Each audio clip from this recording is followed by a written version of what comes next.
ফুটন্ত গরম পানিতে ডিম ছেড়ে দিয়ে তৈরি হবে অবাক করা একটি রেসিপি, যা দিয়ে যে কোনো ধরনের স্ন্যাক্স খেতে বেশ ভালো লাগে। বাসায় এভাবে তৈরি করলে রেস্টুরেন্টে খাওয়ার কথা ভুলেই যাবেন।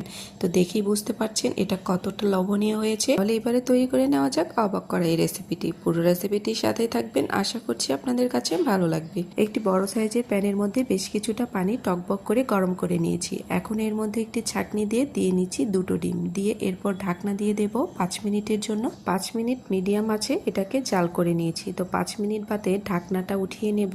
এখন আমি এর মধ্যে দিয়ে নিচ্ছি 2 কোয়া রসুন, যাতে ডিমের সাথে রসুনটাও কিছুটা সেদ্ধ হয়ে যায়। পুরোপুরি সেদ্ধ হয়ে গেছে, পানি ঝরিয়ে এটাকে আর একটা পাত্রের মধ্যে ঢেলে নেব। ডিমটাকে পুরোপুরি ঠান্ডা করে নেওয়ার পরে এর মধ্যে দিয়ে নিচ্ছি হাফ চা চামচ পরিমাণ কালো গোলমরিচের গুঁড়ো, গুঁড়ো দুধ দিয়ে নেব 1.5 টেবিল চামচ পরিমাণ, লাল মরিচের গুঁড়ো 1/4 চা চামচ পরিমাণ, এরপর চামচ ভর্তি করে দিয়ে নিচ্ছি এখানে ভিনেগার। চিনি দিয়ে নেব 1.5 টেবিল চামচ পরিমাণ।